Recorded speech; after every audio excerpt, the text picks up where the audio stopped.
some alternate nostril breathing is so good. Hey everybody.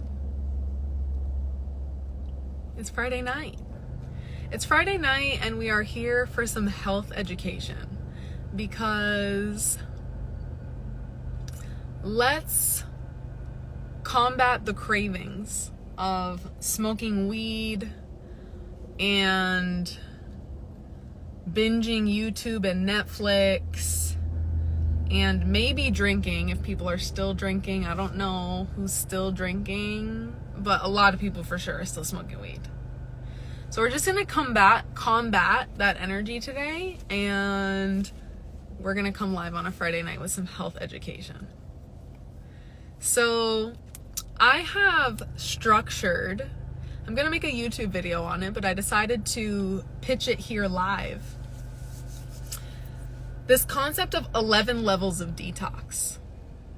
Oh, sorry guys, let me check in with you. What are you doing right now?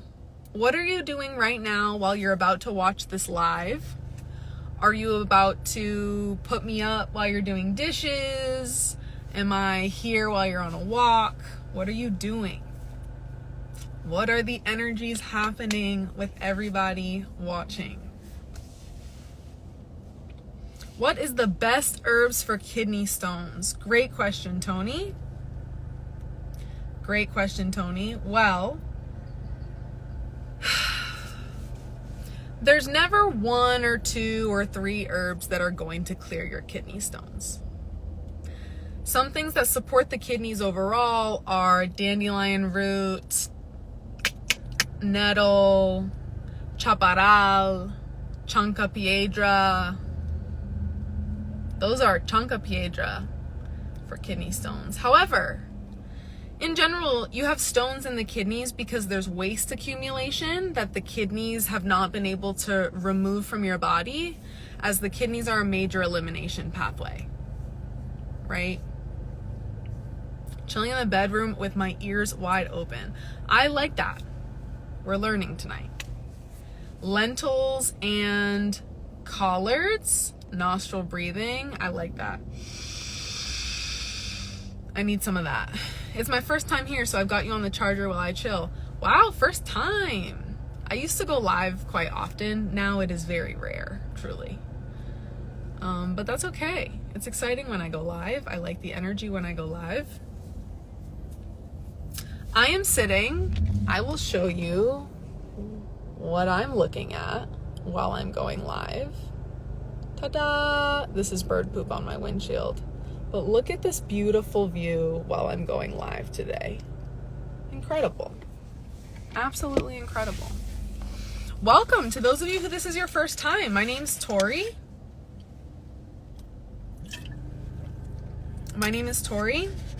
I come on live randomly and just spew everything I can out of my brain and my heart and my soul and my mouth to help you guys heal your conditions, get better, be autonomous from the Western medical system, because I was in there and had many years of chemotherapy and healed myself off of my deathbed pretty much. So if you don't know me, that's a very short and sweet version of my story.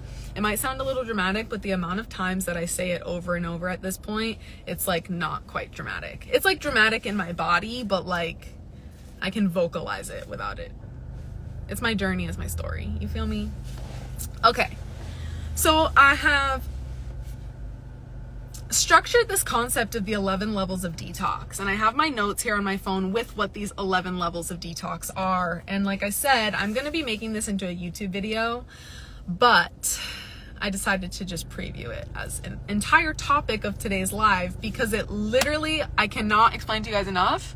Whoever is watching, I am covering every single step of the detox process in this live. I am prepared to be here for a chunk of time as the sun sets and talk to you. My phone is on the charger. This phone is charged up with the list on it, and we are good to go. I'm comfy. I have water. I have the ocean. Okay. So, detoxing the body is a holistic experience, and we need to work on things all together. As I was talking to Tony earlier, who asked about the kidney stones and herbs for kidney stones, there's never going to be one thing that's going to clear a certain symptom or a certain condition, or one thing that's going to clear a cyst or clear a tumor, or clear some stones out of the gallbladder, the liver, or the kidneys, right? There's never one thing. Trust me. There's never one thing. I tried all the one things. Every client who comes to me has tried the one things. It never works. We have to understand and just be okay with the fact that there are a lot of pieces that come together in order to successfully heal the body long term, right? You don't just want quick fixes to where you're back having a symptom in a month or two. That's not what we desire here. We want you to be healthy and autonomous forever and ever and ever and ever and ever and ever. And the only way that all of us collectively are gonna like stop being depressed and anxious and like caught up and suffering and pissed and mad and sad is if we are able to love ourselves. Okay? A major piece of loving yourself is understanding what this temple that allows you to physically be on this earth, allowing this temple to thrive. Allowing this temple to not bog you down and hold your spirit down because you feel physically in pain or uncomfortable or physically worried. There's no reason for you to be worried about anything physical in your body. Okay. Now that we understand healing the body is a holistic experience, let's get into it. So the reason why I structured this list of the 11 levels of detox in the way that I have is because every single level has to come before the level before it. Did you hear that ice cream truck? That's poison for the kiddos. That is poison for the children. It's very sad. It's very sad. Everything out here, all around us, right? So anyways, all of these levels prepare you for the next level. That's generally how we can conceptualize this list that I have. Of course, some of the levels don't have to be followed exactly in the line that I'm gonna do this, but it's a cool way to conceptualize the concept of detox. So let's dive in. The 11 levels of detox. Level 1, mucus-less diet. For anyone who doesn't know what a mucus-less diet is, hi True, I'm sending you so much love to your family, so much love to your family. My coaches let me know what was popping, and then I checked our blueprint group. So much love to you, and yeah, so much love. Okay, level 1, mucus-less diet. For those of you who don't understand what that means, in order for the body to ultimately heal, we can't be causing so much excess mucus production, excess inflammation in the body. This ice cream truck is just very jarring, actually.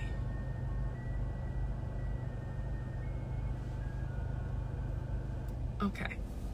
So anytime we have food that is chemical food or junk food or very acidifying food, there are foods that are acidic to the body and there are foods that are alkaline to the body.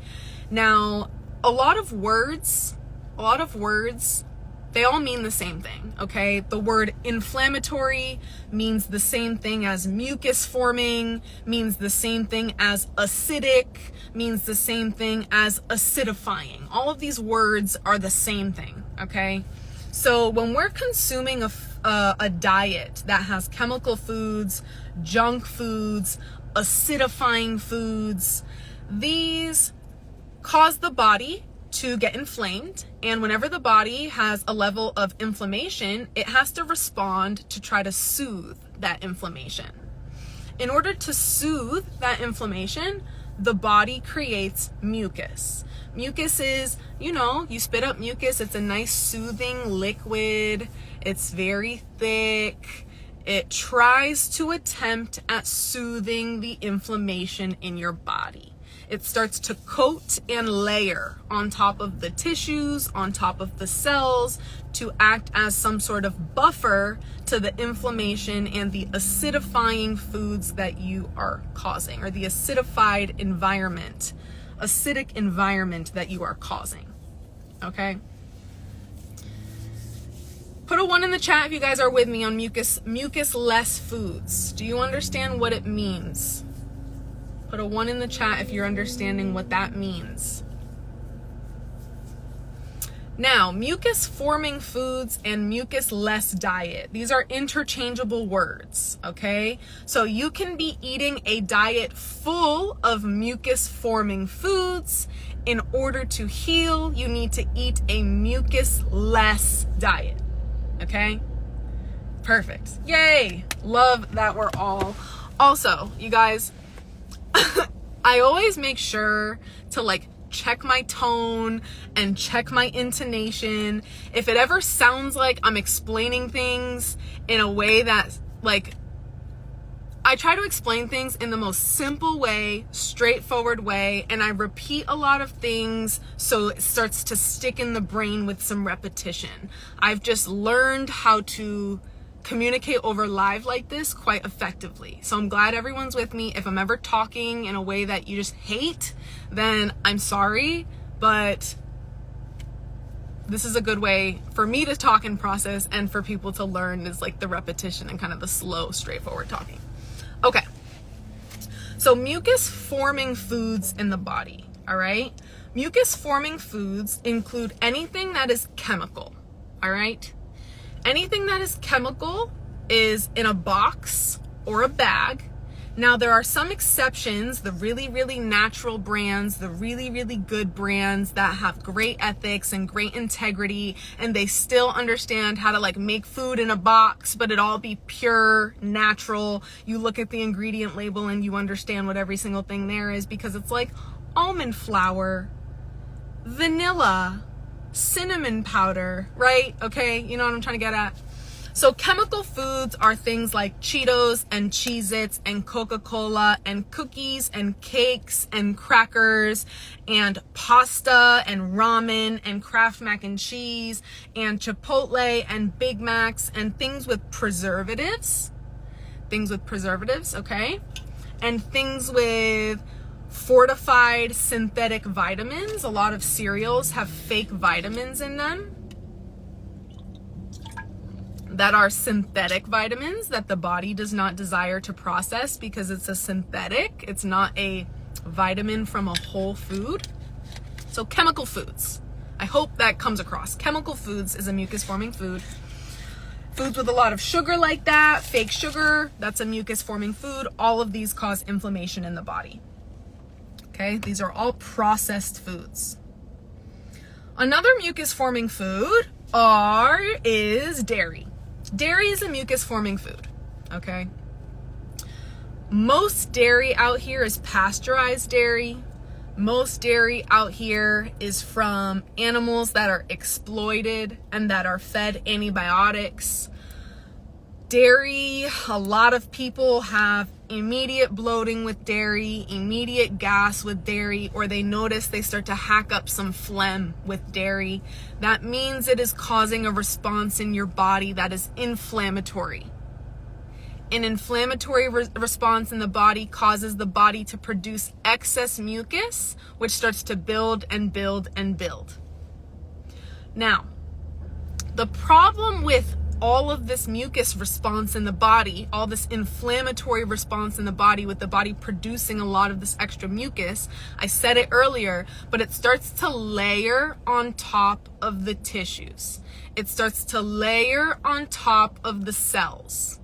Now, in order for our body to function, we can't have anything interrupting the flow and communication between your cells and your tissues. So imagine you just have layers and layers of mucus blocking the oxygen flow to your cells, the nutrient flow to your cells, the nervous system flow, those electrical impulses. Our nervous system communicates with electrical signals. Imagine the oxygen, the nutrients, the blood flow, and the electrical nervous system impulses are all interrupted because there's so much mucus accumulation, because we're just eating an inflammatory diet and the body's trying to protect itself, right? We're blocking that seamless, effortless communication in the way that the body wants to talk to each other, right? All the parts of the body want to talk to each other.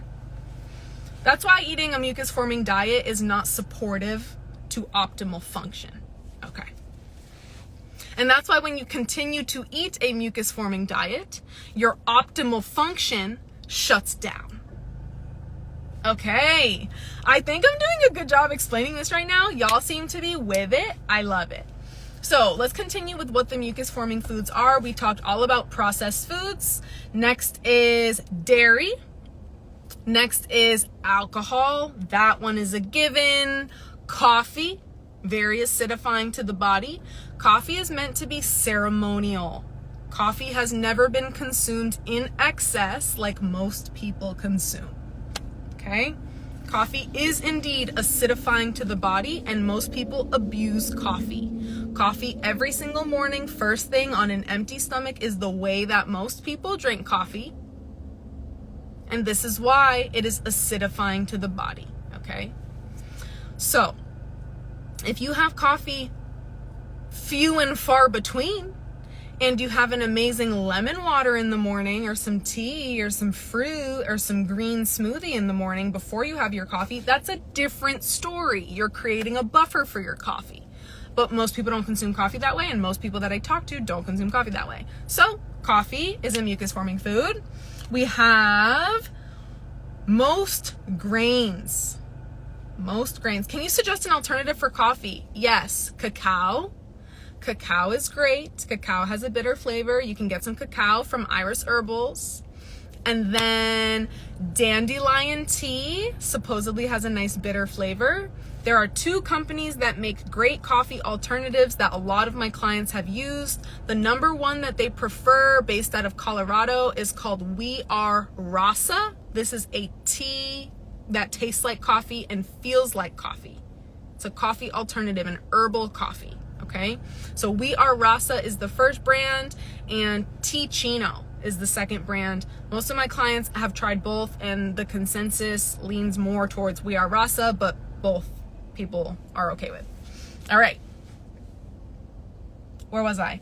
Most grains are mucus forming to the body.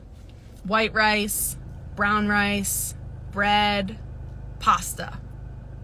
Anything with gluten, anything that is like sticky like that, okay? Now, some grains are less mucus forming than those grains that I just mentioned. I just mentioned white rice, brown rice, bread, pasta. Those are mucus forming, and oats. Sorry, that's another one. Mucus forming for the body. Less mucus forming grains are things like millet. Millet is actually the only alkaline grain out there. Millet is less mucus forming. Wild rice is less mucus forming. Black rice is less mucus forming. Teff is less mucus forming. So there are some grains that will serve you and some grains may not. I have an entire YouTube video about what the mucus forming foods are on my YouTube channel. Thank you, David. Quinoa is less mucus forming as well.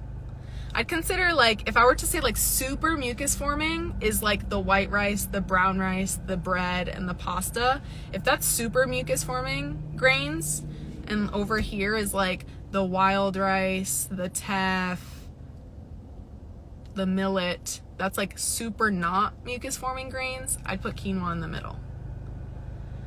Hello, Mikael. Hello. So yeah, I'd put quinoa in the middle of that. It's more like a neutral situation, but still less mucus forming than the other than the ones over here. Okay. I have an entire YouTube video that dives specifically into mucus forming foods and every single one of these. The rest of the mucus forming foods on the list that I'm probably not going to dive into is salt, oil, white potatoes. There we go. Level 2, hydration. Hydration, hydration, hydration, hydration, hydration, hydration. So many people. Injera from Ethiopian restaurants is my favorite grain. Literally, injera has been my favorite thing lately. I had Ethiopian food yesterday. Injera is so good. Okay. Let us continue. Next level is hydration. All right. Hydration is incredibly essential for the body. Most people are very dehydrated. Water is a conductor of electricity, okay? Our body communicates with each other with electrical signals. So we desire hydration, all right? Our kidneys need hydration, our bowels need hydration, our cells need hydration, our lymph needs hydration, our skin needs hydration. Everything needs hydration. A lot of people are dehydrated, and sometimes people will get a lot of headaches and may have symptoms that literally start to feel even better with just extra hydration. Now, hydration can come in the form, true hydration can come in the form of water. It can come in the form of juices, teas, fruits, a lot of vegetables. Smoothies can be hydrating. Blended soups can be hydrating. A lot of raw foods are hydrating, but ultimately this liquid, water, hydration is important, okay? Coconut water, thank you, absolutely, extremely hydrating. Lemon water, lime water, very hydrating. Hydration, I can't emphasize that enough. So guys, the way that I'm showing this, the foundations, right? There's a reason why level 1 is level 1. There's a reason why level 2 is level 2. There's a reason why the foundations are being set, is because nothing else is going to work on top of the foundations. Like, just because something is level 1 actually makes it more important than level 12 or level 11, sorry. You see what I'm saying? The foundations are the most important part, because you can literally, if you have these foundations set in place and just have this as part of your routine and embody this, it is impossible for you to not heal. You will heal ultimately if your foundations of your physical routine are serving your healing. So the foundations are being set right now. Level 1, mucus-less diet. Level 2, hydration. Thoughts on electrolytes. Example, Ultima. Martha, now this is an example of something that is fake hydration, okay? So I just talked about lemon water, lime water, tea, water, coconut water, raw fruits, raw smoothies. All of these are a form of true hydration. They have naturally occurring electrolytes. Their molecular structure is actually absorbable by the body. Any electrolyte packets out there, like Ultima, like a Gatorade, like a Powerade, anything like that is synthetic. They create those with chemical versions and chemical components, all right? These are chemical, not naturally occurring. The body cannot get true hydration with chemicals. It's a fake hydration, right? The liver never wants to process chemicals. The liver never wants to process synthetic vitamins and minerals. Okay? They can make potassium, calcium, magnesium. They can make synthetic versions of that. We want naturally occurring versions of that the body knows how to absorb and knows how to use, instead of the synthetic versions of it, which affects the liver, because the liver always tries to detox you from all the synthetics. Okay. Level 1, mucus-less diet. Number 2, hydration. Level 3, Minerals. Minerals, minerals, minerals, minerals. Put a 1 in the chat if you've heard me talk about green milk before. Put a 1 in the chat if you've heard me talk about green milk before. Also, I'm running out of water. I'm like very dry right now. I don't have any more either, so this is sad. Oh yay, lots of people who have heard about green milk before. Good. Now, the reason why minerals is part of the foundations is because most of us are very mineral deficient. Minerals are essential for the nervous system to run. The nervous system is the thing that communicates with every part of our body. The nervous system allows one part of the body to communicate with another part of the body. The nervous system allows me to blink right now. The nervous system allows me to do this right now. The nervous system tells my large intestine to absorb water. The nervous system tells my small intestine to absorb nutrients. The nervous system tells my throat to swallow, okay? The nervous system does everything. Minerals are essential for the nervous system function. Minerals are essential for us to be able to handle stress. Most of us have a lot of stress, and most of us are in fight or flight quite often. When we are in fight or flight, the adrenal glands are affected. The adrenal glands secrete cortisol. This is a stress hormone. The adrenal glands also blow through and eat up a ton of minerals when you are stressed out and in fight or flight. The adrenal glands are your fight or flight. They are part of your survival response. If you are constantly in high stress, constantly in high cortisol, constantly in fight or flight, your adrenal glands are literally just all the minerals that you're going to consume, because it is literally keeping your body afloat during long extended periods of stress. Because of this, there's not enough minerals for other parts of the body. A lot of women have also been on birth control previously. Birth control especially depletes your minerals. Any Western medical drug depletes minerals in the body, but especially birth control depletes minerals and breaks down the gut lining for women, which is a problem when you're trying to absorb the minerals, okay? Minerals are essential. Now, most of our diets are not at the level of minerals that it should be, because a lot of the food that we are consuming is farmed and grown in mineral depleted soil. It's a big problem. The density of minerals in an apple today or a carrot today could be anywhere from 30 to 60% less minerals than it used to be, because we are not buying from local farms. We are not buying from farmers that restore their soil. We're buying from big companies that exploit the soil and use GMO to blow up all of our food to make it look mineral dense and make it look aesthetically pleasing. But in reality, it's just fake, right? Shopping local, finding a farm is your best option.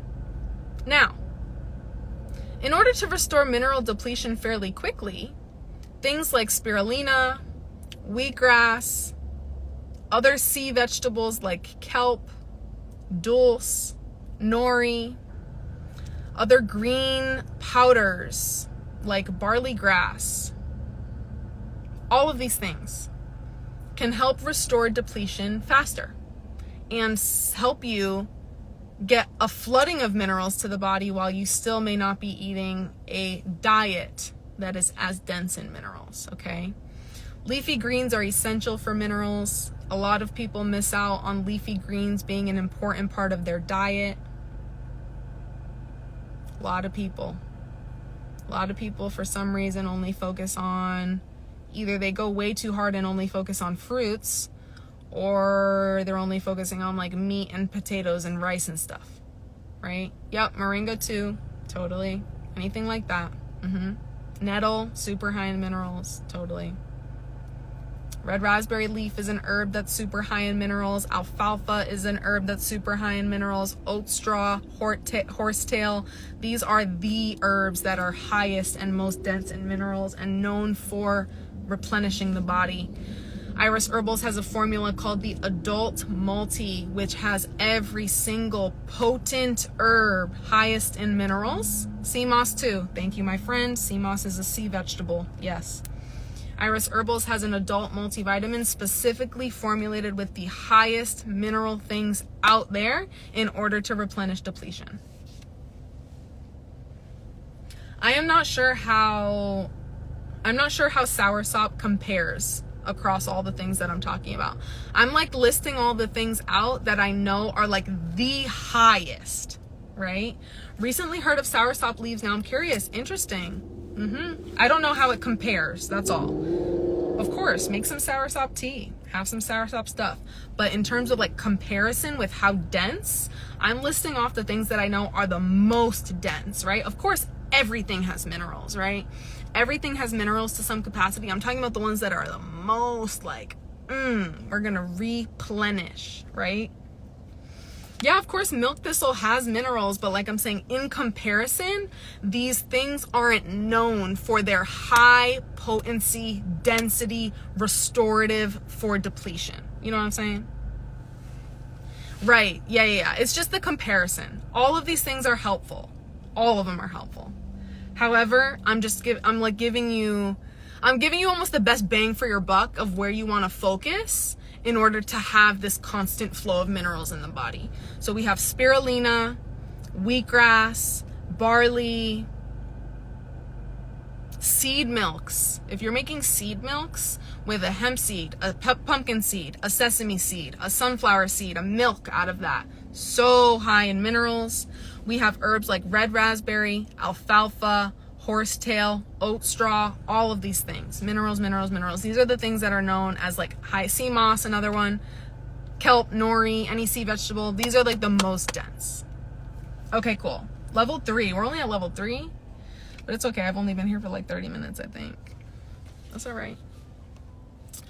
All right, to recap, level 1, mucus-less diet. Level 2, hydration. Level 3, minerals. Notice how the hydration came before the minerals, because in order for the minerals to help and be absorbed into the body, we need enough hydration.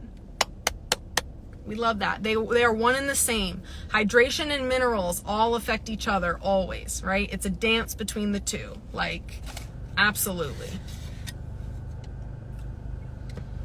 And that plays into a lot of people get wary. They're like, oh, distilled water doesn't have any minerals in it. Doesn't it deplete and strip minerals? If you have a diet that is mineral rich and you have a diet that is plenty of minerals in the body, distilled water is not going to strip minerals from you. Distilled water absorbs perfectly as hydration when you have a mineral rich diet.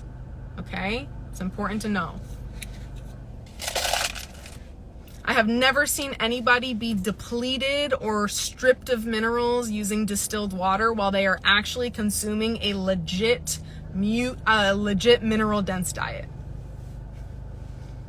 I do not recommend salt in water. No, I'm not sure why that has become a thing or why people think that's a thing. If you have, like, salt actually doesn't feel good in my body. You know what I'm saying? Like, salt actually makes me retain fluid in my hands. It makes me retain fluid underneath my eyes. It can tell, right? It can tell.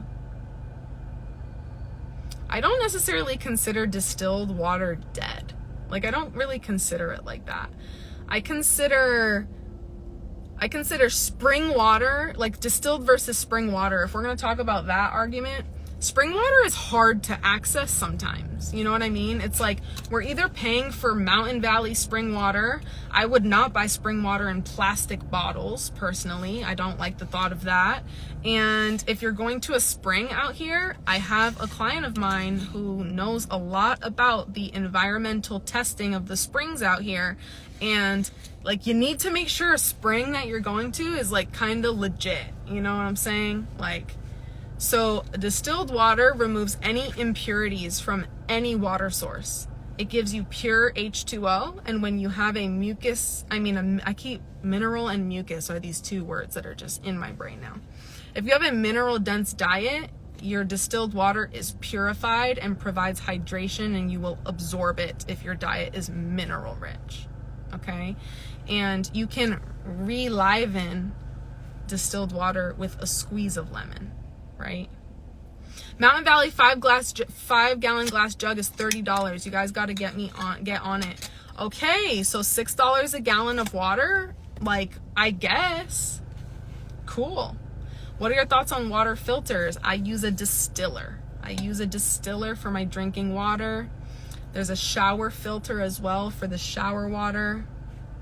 Isn't distilled water in plastic jugs? Not when you buy a distiller. Not when you buy a distiller. I do not buy distilled water in plastic jugs. I buy a distiller. A distiller is a machine. All right, y'all? You can Google a distiller, water distiller. I guess you can call it a type of filter. Okay, let us continue. Level 4. Level 4. Now, this is a level where technically you can introduce these at any time, okay? You can introduce this at any time, but it's going to be level 4 because the other ones are just super foundational. Level 4 is fermented foods, okay? Now, fermented foods, you need to be wary with what you're buying from grocery stores, because a lot of food that claims to be fermented is not truly fermented in a way that is going to serve the body. A lot of fermented foods have a lot of salt in them as a preservative. A lot of people's bodies don't do well with a lot of salt, especially when we're trying to heal chronic disease, okay? When we're trying to heal chronic disease, salt may affect the kidneys a lot, all right? So fermented foods can be part of a foundational just diet, right? Sauerkraut. Honestly, I do not trust a lot of fermented foods out in mainstream stores. I use a fermented food protocol from Ann Wigmore. She creates a beverage called Rejuvelac, and I went to the Ann Wigmore Natural Health Institute out in Puerto Rico, and they have an entire protocol that has you on full fermented foods for 2 weeks, and you heal the gut very quickly that way. So I use that protocol with all of my detox clients, and we use that as a tool. That like very specific 2-week protocol is a tool at the end of cleansing. But in general, fermented foods, when you trust the fermented source, is very good at helping to replenish the gut. So a little bit of home fermentation can be something that serves a lot of people. Home fermentation, okay? Home fermentation. I'm not going to go into all the instructions on how to home ferment here. I have gone live talking about Rejuvelac before. In my entire detox group, I have like 3 videos on Rejuvelac and home fermentation and using fermented foods. I do not trust what is out there at grocery stores because they use ridiculously high salt, or their food may claim fermented and just ended up be sitting in vinegar for a period of time. Your farmer's market likely has true fermented foods, which is great. But yeah, things like sauerkraut, you might find like fermented pickles too. You can find some fermented vegetables and stuff, fermented beets and stuff. But you got to be wary of how much salt is in this stuff if you're buying it from the grocery store. Okay?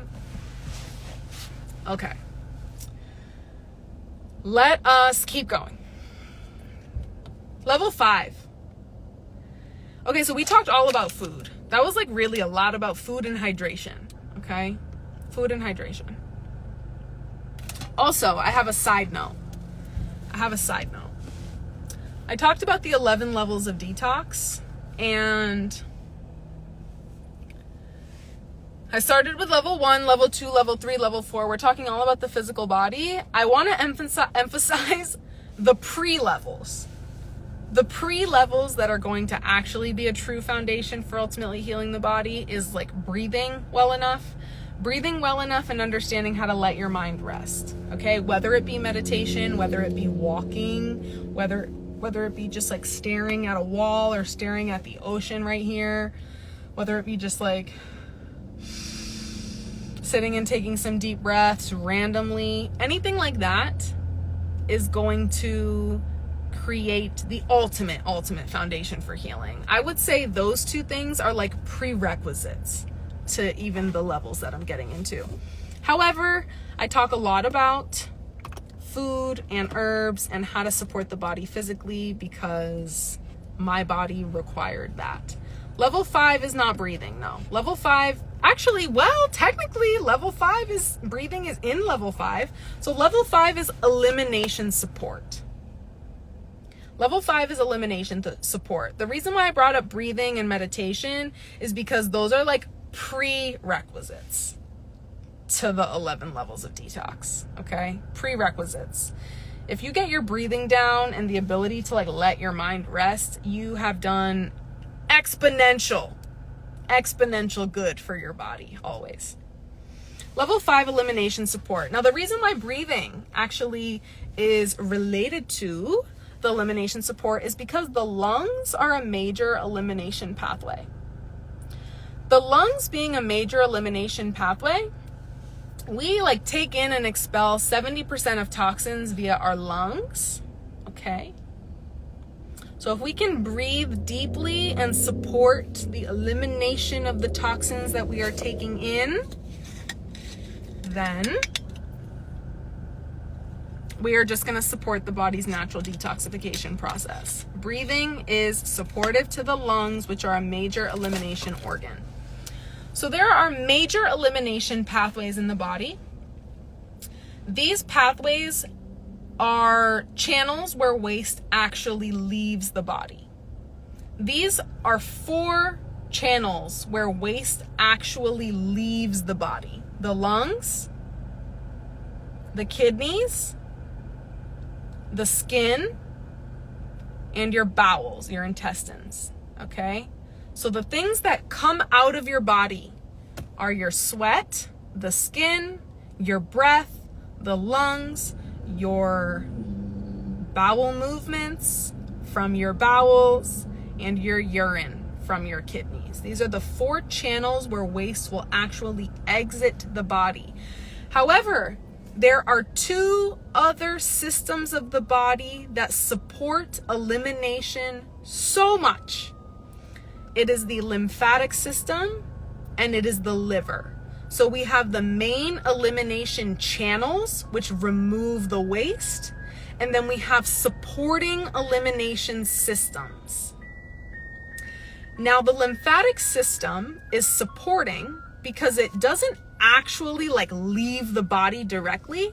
The lymphatic fluid is a clear fluid that runs throughout your entire body and it holds on to waste for you, okay? The lymphatic system, the lymphatic fluid can help eliminate, waste can be eliminated out of that lymphatic system through the sweat. It can dump into the bowels and leave through your bowel movements. The lymph can exit through the elimination channels. It might come out as mucus here, right? The lymphatic fluid will leave through the elimination channels, but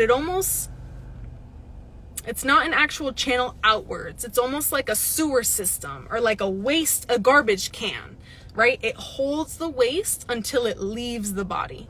Now, a lot of people get into trouble when their actual elimination channels where waste is supposed to leave the body, when those are not functioning properly. When you have a hard time sweating, waste cannot come out your body through the skin where it should be. If you are constipated at all and not eliminating waste at least 2 or 3 bowel movements per day, Waste is not leaving the body in the way that it should. If you are not breathing deeply, waste is not leaving the body in a way that it could be and should be, okay? Now, when these elimination channels are at all blocked, where does the waste end up accumulating? If all the elimination channels can't eliminate the waste, where in the body is this waste going to sit? Where is the trash can where the waste is going to sit and wait for it to be taken out? Boom. Marie, lymphatic system. You got it. The lymph. You got it, Angel. Amazing. Or Angel.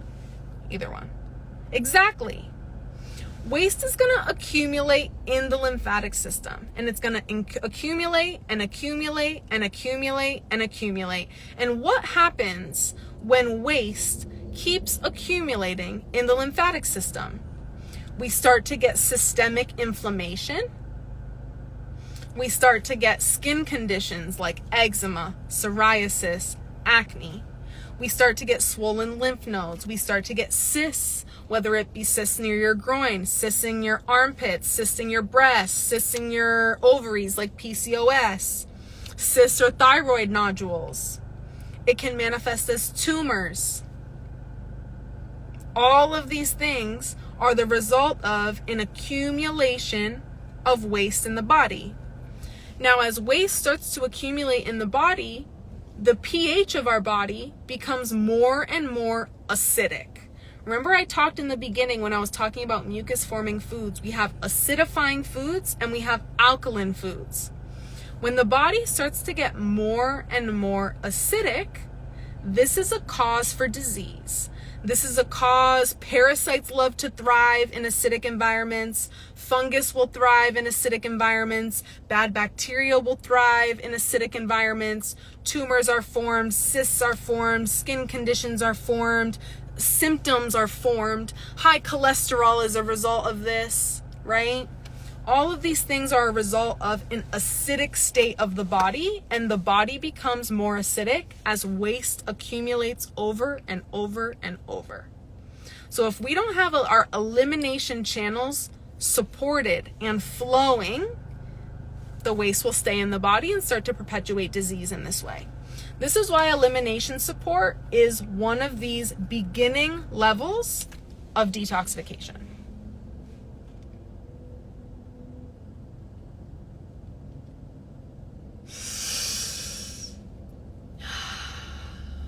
Now, in order to support elimination, think about the systems that I just talked about. The lungs. I love your simple explanation. Honestly, my love language is affirming words like this. My love language is literally being told that I am doing a good job at explaining what I know. And being told that I'm doing a good job at just what I'm doing. I'm so glad that my simple explanation is coming across well. Yay. Okay, let us continue. Now, in order to actually support the elimination systems of the body, this is level 5. We're on level 5, guys. Level 1 was mucus-less diet. Number 2, hydration. Number 3, minerals. Number 4, fermented foods. That one's like you can do that anytime. Level 5, elimination support. To support the bowels, you need a lot of fiber. You need a lot of chlorophyll from leafy greens. Chlorophyll supports the bowels from leafy greens. We want it with the fiber. No mainstream chlorophyll liquid supplements that are bullshit, okay? The leafy greens themselves. Eat them as salads. If that bothers you, blend them in your smoothies. Make some green smoothies with some fruit in it. Fiber, fiber, fiber, fiber, fiber. Next thing to support the bowels, castor oil packs are incredible at eliminating waste and supporting the flow of your waste out your bowels. Castor oil packs are a #1 tool for constipation. So are enemas.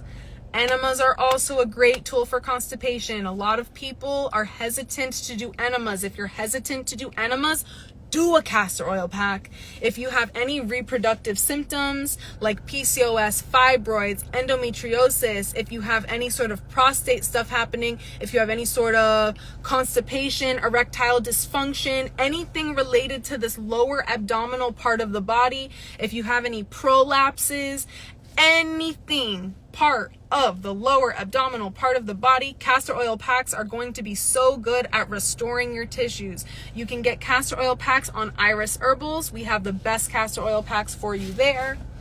Highly recommend. This supports elimination, and you know what it also supports? It supports 2 other elimination pathways at the same time. It supports the bowels.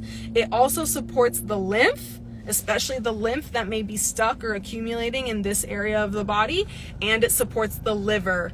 It's very important that you get a castor oil pack that covers the entire abdomen. That's why Iris Herbal has a castor oil pack that is humongous compared to every other castor oil pack on the market. It covers your liver, it covers your reproductive region, and it covers your bowels, the intestines. So you can target all of these things at the same time. Okay. Enemas, fiber, castor oil packs, belly massage, movement, stretching, twisting. All of these support the bowels. Belly massage and massage of the abdomen in general will also support the liver and the lymph. Any self-massage will support the lymph. Okay? All of my lives are always saved. I don't like it when people use like recording apps to like record my shit. I just don't like it. It doesn't feel very nice to me. You know, like my videos are my intellectual property. My videos live on my page for a reason. I know, of course, I put my face on the internet, so I can't give that much of a crap. You know what I mean? My face is reused and shared by many accounts all the time, so I can't care too much. But when it does come up and people say that, then I just like say like, hey, the videos are going to live on my page. I don't like it. If you can respect it, that's cool. But also, do whatever you want. Okay, I understand my face is public and this is public, so I don't care that much. But like I care, you know? Okay. Any sort of self-massage will also help the lymphatic system. The lymphatic fluid is that clear fluid that runs throughout the entire body. It holds on to all of our waste. That lymphatic system will stay stagnant. That lymphatic system will stay stagnant unless we help move it ourselves. The way to help move it ourselves is through massage, is through movement, is through stretching, is through rebounding, is through inversions, is through putting your legs up the wall. Okay? All of these things support the lymph. So we talked about the bowels, we talked about the lymph. A lot of the practices that I'm mentioning target multiple systems, target multiple of these elimination systems at the same time, so y'all might as well kill 2 birds with 1 stone. Okay, let's keep it pushing. Things that support the skin: movement, exercise, sweating, and massage. Dry brushing. Dry brushing also supports the lymph and the skin. Sweating also supports the kidneys. Whenever you're able to sweat, the skin is like the 3rd kidney. Whenever you're able to sweat, Kayla, you are hilarious, and thank you for this comment. Kayla says, for anybody that's scrambling to write notes, just join the free community. This info is in abundance there. Thank you, Kayla. Thank you, Kayla. Sometimes when people are new or they haven't come across this information quite in depth, or like they maybe saw one of my reels and haven't really like understood what is happening in this little corner of the internet, where you're actually getting like legit gems and gold and exact understanding of what to do to heal your body, literally step by step, exactly how to do it, where if you actually just did it, if you apply every single thing from this live, you are fine. I can't emphasize that enough. Okay, let's continue. Okay. So where were we? Sweating helps the kidneys. The skin is like the 3rd kidney. Anytime you're able to eliminate a lot of waste out of the skin through your sweat at one period of time, then the kidneys don't have a lot of burden to filter a lot of waste. Okay? which is good. The liver. Castor oil packs support the liver. Removing oils from your diet is the number one thing you can do to help the liver. I talked about oil being one of the foods that is mucus forming, way on level 1. I talked about oil. You see how avoiding oil is now coming back again on level 5 as elimination support for the liver. Incredibly important. Avoiding oil for the liver. A coffee enema supports the liver. Also, Iris Herbals has a detox tea. The formula of the detox tea has yellow dock, burdock, red raspberry, red clover. And what's so amazing is that detox tea formula has actually been approved by Charlotte Gerson. So I don't know if you know who the Gersons are or the Gerson therapy. They are a cancer therapy. They are the #1 natural cancer therapy and they use a lot of coffee enemas. So coffee enemas support the liver in creating something called glutathione, which helps the body detox all of the toxins out of you. It's amazing when the liver has extra support and extra glutathione to be produced, which helps you detoxify, especially for cancer. So the Gerson therapy utilizes a lot of coffee enemas, and Farida Sharon, who is actually one of Haley's teachers, and Haley has collaborated on forming the detoxification formula for this tea that Iris Herbals has. That formula specifically has been approved to mimic the benefits of coffee enemas for the liver in particular. So the detox tea for Iris Herbals, if you're not resonating with the coffee and enemas, just use some herbs and enemas. Use the herbs, okay? Use the herbs. The specific herbs in the detox tea formula that support the liver in the same way that a coffee enema are is the red raspberry leaf, burdock root, yellow dock root, and red clover blossom. The combination of these ingredients is found in the detox tea by Iris Herbals and will mimic and has been approved by the Gersons to have the same effect on the liver as a coffee enema. So if your body is sensitive to caffeine, if your body's sensitive to a coffee enema, if you don't resonate with a coffee enema, an herbal enema is very soothing, and this will get you the same effects. Okay. We talked about liver, we talked about skin, we talked about bowels, we talked about kidneys. Kidneys need hydration. Sweating will help the kidneys. Juices, water, avoiding salt. That's one of the mucus forming foods in the way beginning. Okay, it's coming back again as an elimination support for the kidneys. When you remove salt from your diet, you are helping the kidneys. Breathing, the lungs. Breathing and stretching, moving the lymph is going to help the lungs. The lungs are easy. Super easy. This is like gems. Yeah, it is like gems. I'm not even kidding. This is the best you could possibly ever do. Truly. It's actually the best. If you guys are spending your time right now, like learning and taking notes right now, like this is the best thing you could be doing for yourself. I'm not kidding. Okay, let's continue. Let's recap. Level 1, mucus-less diet. Level 2, hydration. Also, I'm sorry I'm yelling. I'm literally screaming. It's so funny. I get louder and louder and louder and louder as my lives go along because I just get passionate. I'm trying to like drill this information into your brain with this knowledge. Like, yo. Delaying my beach walk to hear your wisdom. Yeah, and like sure, it's like my wisdom now because I've tried it all in my body, but like it's just the wisdom of the planet. It's the wisdom of like how the human body heals itself. You know what I'm saying? The human body heals itself as long as you give it the environment to. Go all out. Just excited, LOL. Yeah, I'm just excited. And for some reason, I think you guys can't hear me when I talk in a normal tone. I laugh at myself. It's so funny. And that's why, like, whenever I do lives in my car, I can't do it with the windows open because I just scream.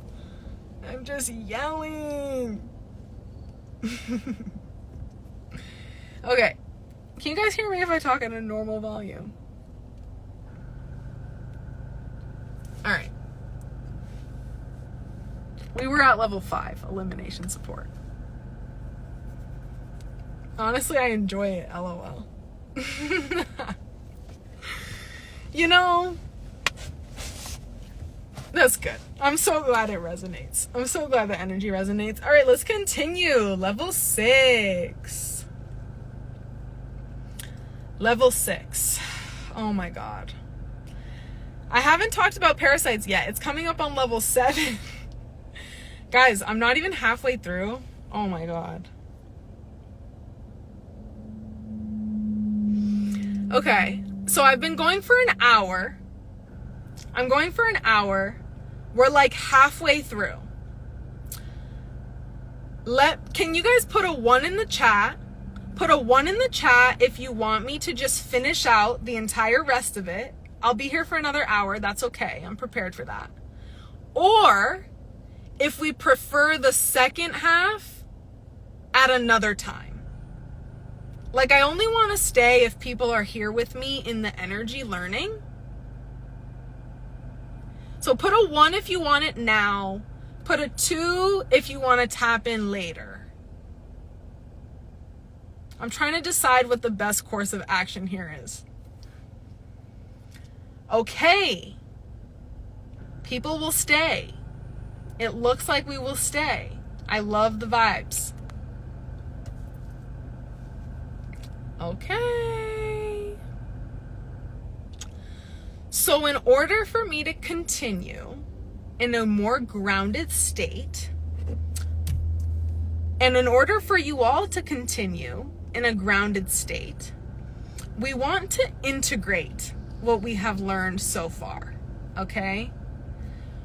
We are going to integrate this by spending 3 minutes breathing.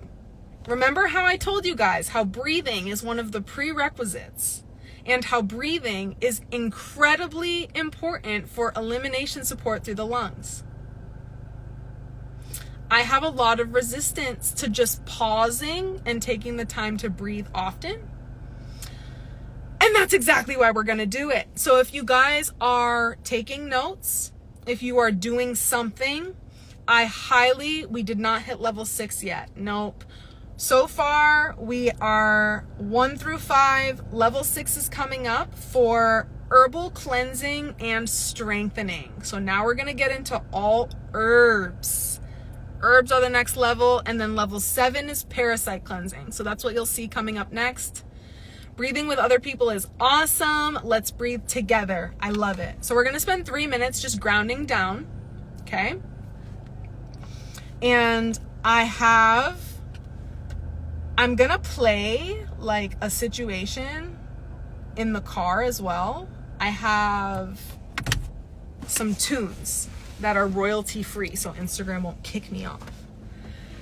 And it's gonna support our breathing. So personally, the way that I like to breathe is alternate nostril breathing. You can breathe however you want to, but the way that I breathe is I come in one nostril, switch, breathe out. In, switch, breathe out. That's how I like to breathe. You can breathe however you want to. You can breathe with 2 nostrils open if you want. Do whatever you want. So 3 minutes. We're going to start here. Let me know if you guys can hear the vibes. We have a 30-second situation where I want to see if you can hear the vibes. Hold on.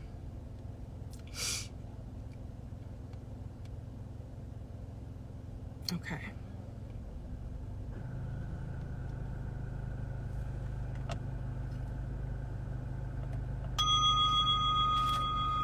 Okay. Oh, I don't want this. I need another tune. So sorry. We want a different tone. We want...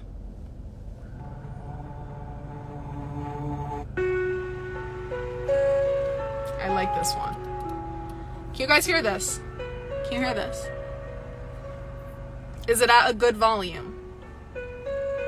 Put a 1 in the chat if this is a good volume.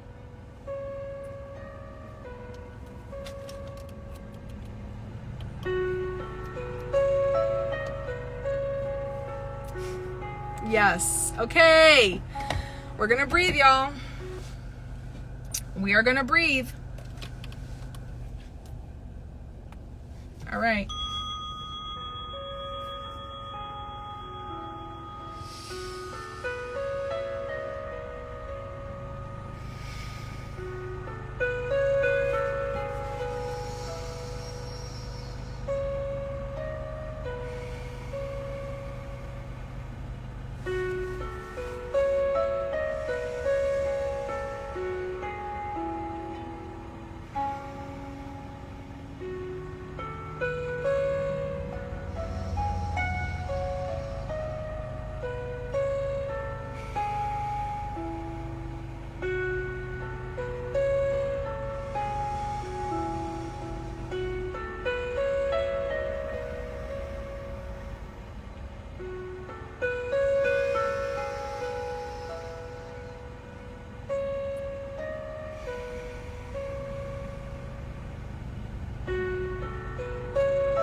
How was that for everyone?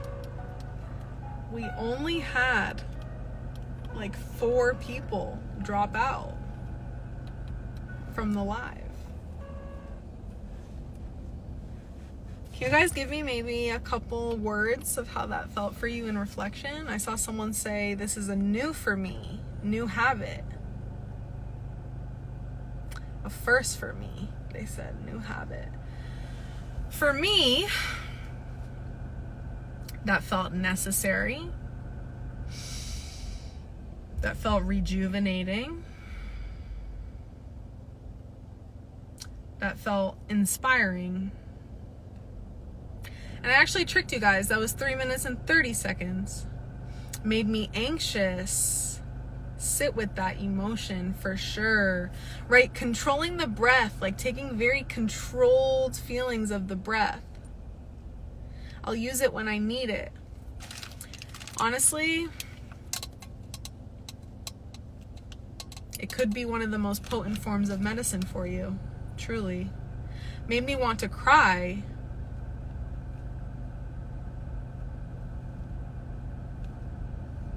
%100%. Okay. Thank you everybody for joining with me on that one. Super grounding. Hadn't meditated like can't even read. Super grounding. Hadn't meditated like this yet today, so this was perfect. I could barely focus, and that's okay. You know, for the people who breathing like that provokes a lot of thoughts racing, or provokes a lot of anxious feelings, or provokes a lot of emotion, or your things, that is the most potent medicine for you. Because part of healing is being able to allow those specific emotions of anxiousness, of stress, of ruminating thoughts, of sadness, of sitting with yourself, like uncomfort, discomfort, all of that. It is essential for you to be able to move through that and pass through that in order to come along through the healing journey and come out the other side. It is hard for the body to calm down stuck in fight or flight, absolutely. So the body's going to react in that way, definitely.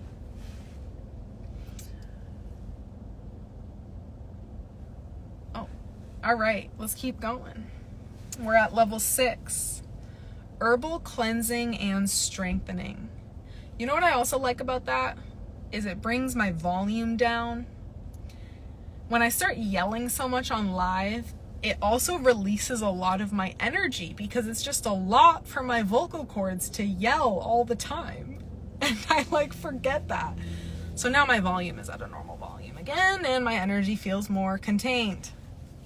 Level 6, herbal cleansing and strengthening. So the reason why herbs are not part of the foundations 1 through 5 are because herbs are going to be the most effective and the most supportive to the body when you have the foundations in place. Now, herbs will always be supportive. Don't worry, like if you don't have your movement down, or if you don't have a perfect mucus-less diet down, you can't take herbs. No need to think like that. But what I'm sharing with you is that there are other things that are part of the healing process, and herbs are not going to just do it on their own, right? They're going to support you no matter what. They're Earth's medicine, but they can only support you as deep as you'll go with yourself, okay? Herbal cleansing and strengthening. The reason why I have the words cleansing and strengthening here is because a lot of people only focus on herbal cleansing. A lot of people do herbal colon cleanses, or herbal liver flushes, or try all these like random herbs from an apothecary, or random herbal supplements, just a lot of random. Oh my God, there's literally a newborn baby right here. Like literally a newborn child. Oh my goodness, it's so tiny.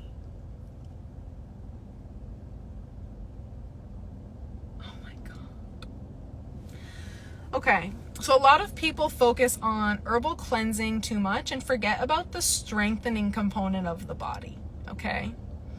The body is only going to heal when you have both of these components, cleansing the body and strengthening the body, all right?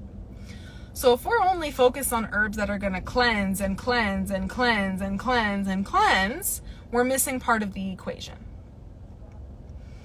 Herbs that cleanse are herbs like dandelion root, burdock root, yellow dock root, red clover. Nettle is both cleansing and strengthening. We have Herbs that are more strengthening, which are red raspberry. We talked about all these herbs in the mineral component earlier, remember? Red raspberry, alfalfa, oat straw, horsetail, nettle. Cleavers are very cleansing for the lymph. I'm really just going off the top of the dome. You know what I'm saying? Like, going off the dome.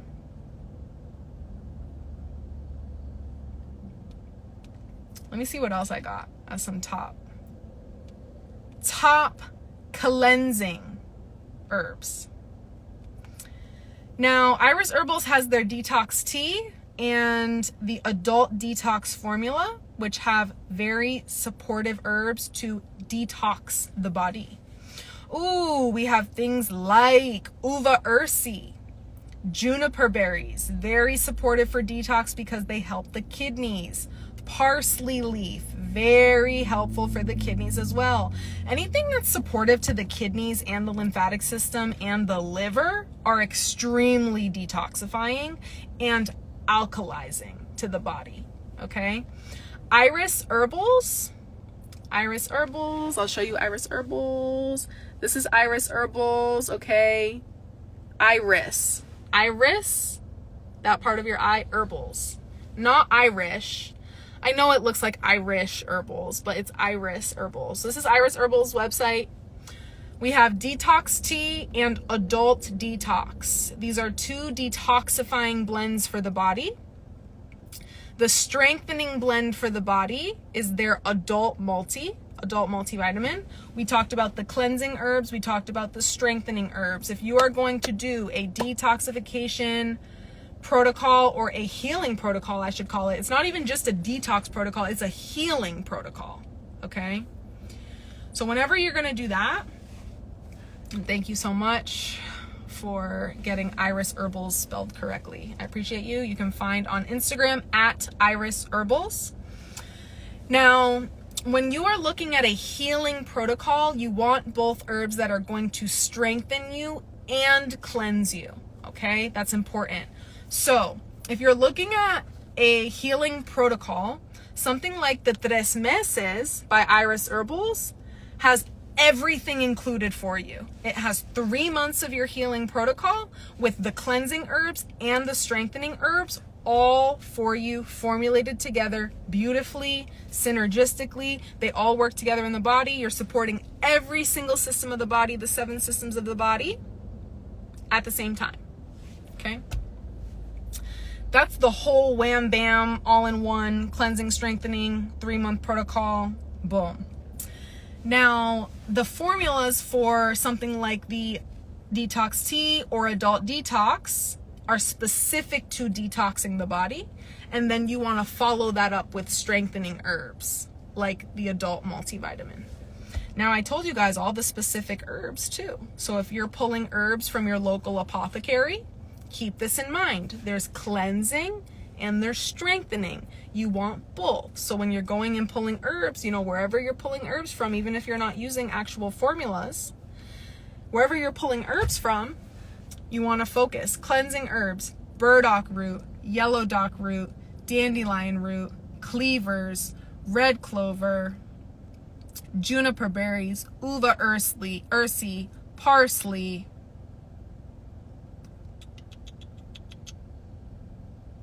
and then strengthening herbs, like I mentioned earlier.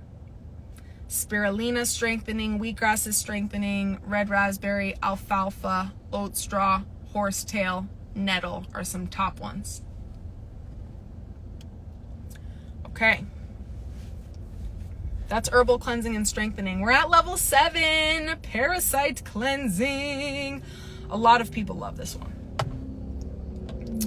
Put a 1 in the chat if you've done parasite cleansing before.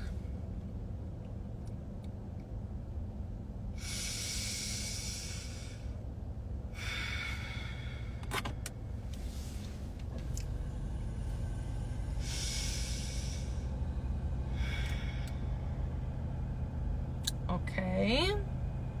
I'm waiting for some people to respond, truly. Just seeing the vibes. Okay. Parasite cleansing is level 7. The reason why parasite cleansing is way up here at level 7 is because parasite cleansing will only be, actually I shouldn't say will only, parasite cleansing will be extremely effective when it is supported by everything else level 1 through 6. Okay? Now, parasite herbs are very strong and potent regardless. They're going to work no matter, or they're going to work to some degree no matter what you're eating, and it's okay. You know, it's fine, but like I said earlier, the deeper you go with your own journey and your own diet is the deeper the herbs will be able to go. Imagine if you're parasite cleansing and then you also feed the body a ton of sugar, which the parasites love to live off of, and you're trying to cleanse them out of your body, but you're feeding them something that they like to thrive with. You know how that's a little counterintuitive? Like, the herbs will work to some degree, right? So parasite cleansing herbs include things like wormwood, clove, palo de arco can be used in a parasite formula, black walnut hull, garlic, papaya seeds.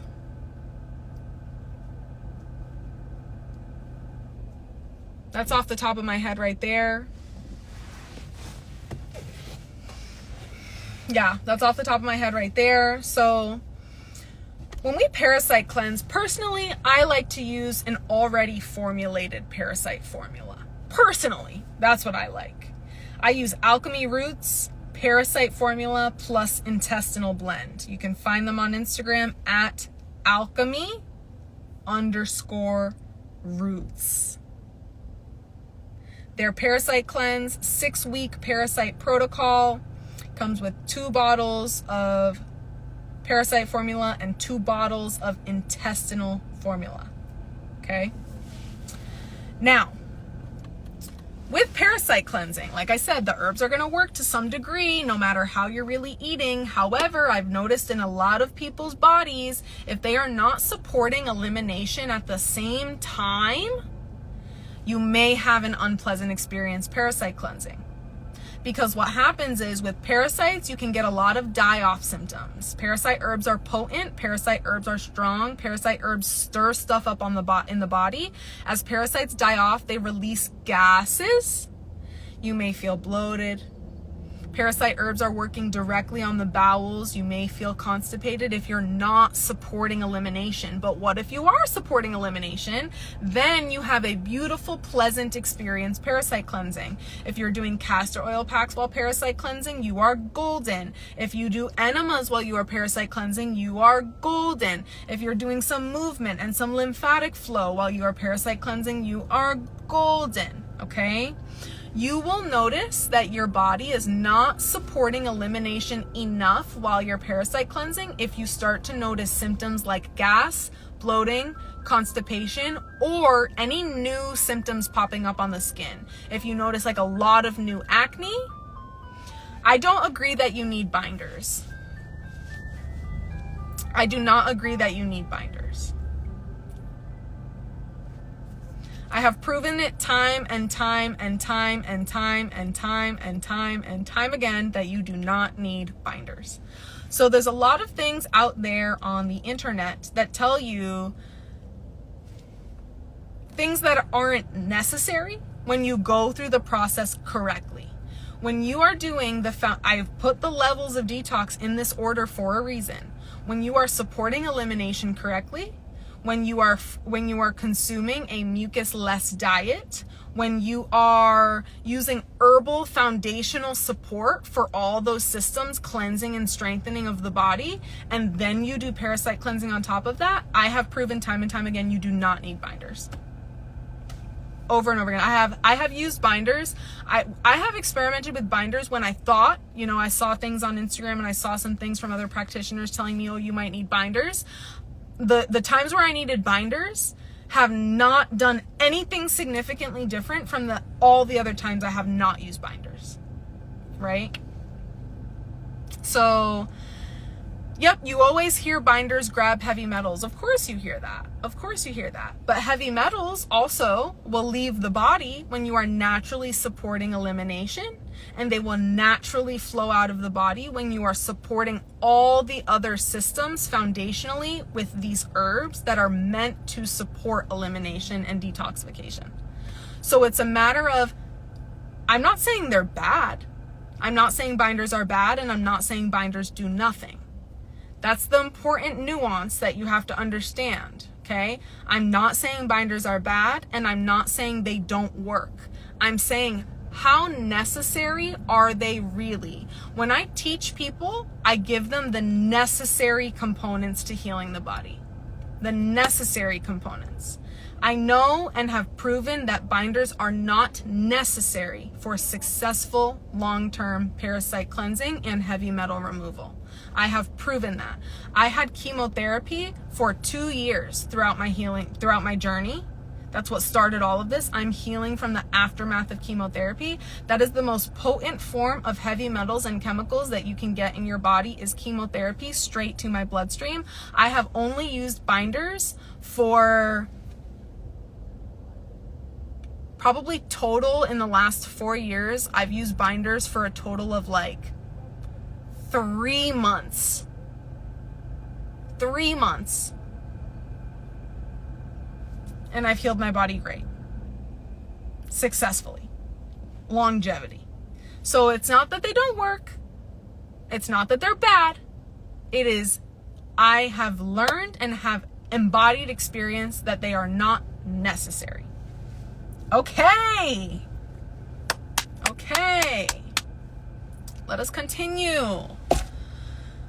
Now, with parasite cleansing, I've gone over the specific parasite cleansing protocol in so many reels. Alchemy Roots has the exact parasite cleansing protocol on their website. I have the exact parasite cleansing protocol in my free community for free for you guys. So I'm not going to give you the actual exact protocol on live because I'm trying to finish this out in the next half hour because the sun is setting, as you can see. Also, I'm not trying to stunt on anybody. I'm not trying to stunt on anybody, and I'm not trying to prove anybody wrong.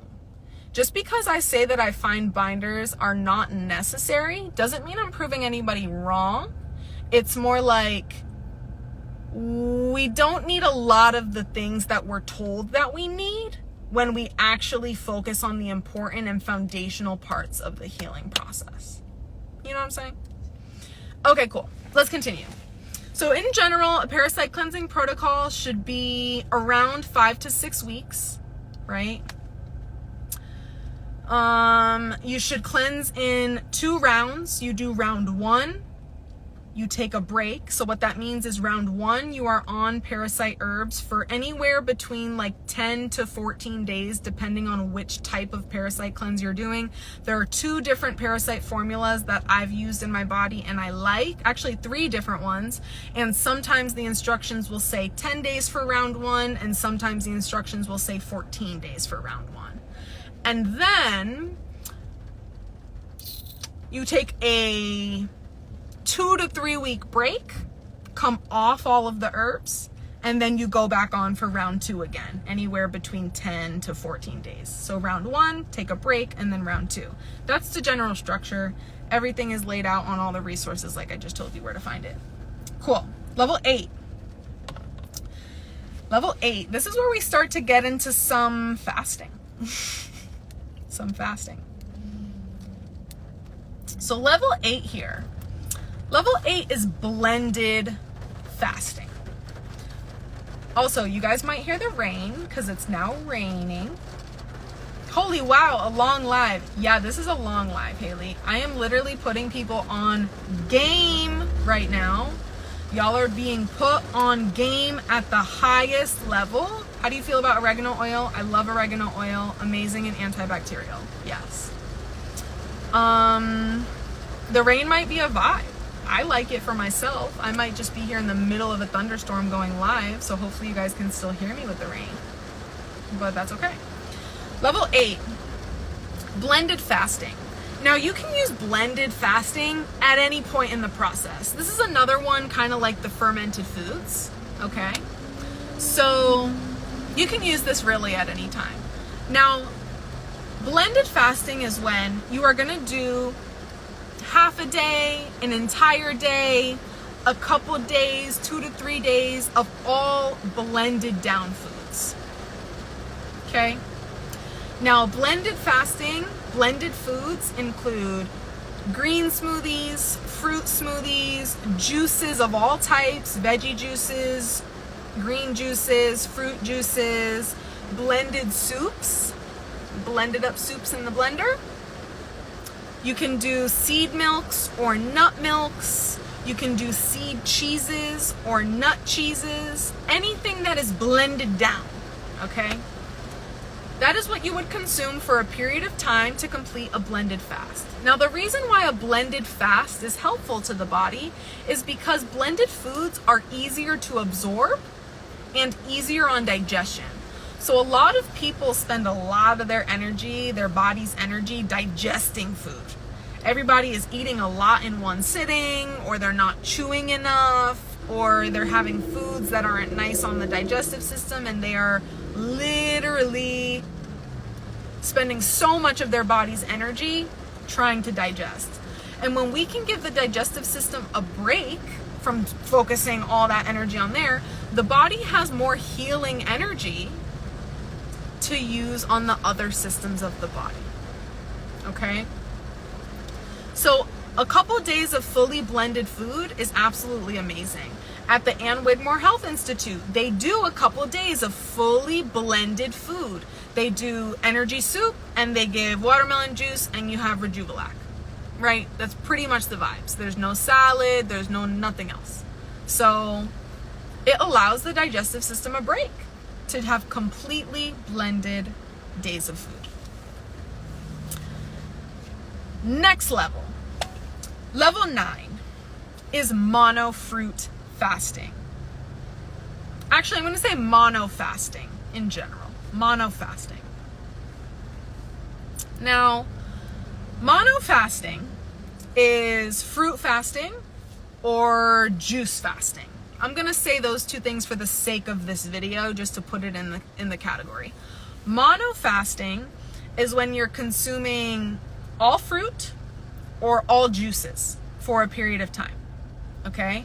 It's usually all of like the same fruit. You can do mono fruit fasting, which is, there are kind of different levels to it actually. So a mono fast, say I'm going to do a mono fast and I want to consume all watermelon today, all grapes tomorrow, and all watermelon or cantaloupe the third day. Okay? That is an example of a mono fast. I'm consuming all fruit for 3 days, and then each day I'm dedicating to one single type of fruit. You could do all 3 days with the same fruit if you wanted to. You could do all 3 days on grapes if you did desire. That's another level. That's like mono grape fasting. Like grape fasting is a whole nother level, but mono fasting, okay? Now, mono fasting, mono fruit fasting, juice fasting are not things that you can do anytime if your body is not prepared for it. Right here, detox can hurt you if you don't do it right. That is why this type of fasting is level 9, okay? Level 9. Now, juice fasting. Juice fasting, your body is still consuming all of one thing. Your body's only consuming juice for the entire period of time. Usually when I tell people who start on this high level of fasting after they've prepared their body, right? Preparing your body is key. I can't emphasize enough. There is a reason why this is level 9. Preparing your body is essential. You should not be mono fruit fasting, and you should not be juice fasting if you are not supporting elimination. And you should not be mono fruit fasting, and you should not be juice fasting if you were eating mucus forming foods like Chipotle and chemical foods yesterday. Okay? Preparing your body is essential. It is usually a 4-week period of time to truly prepare the body at the highest level, where you will see the best results for level 9, mono fasting, which includes fruit fasting and juice fasting for the sake of this video. Okay?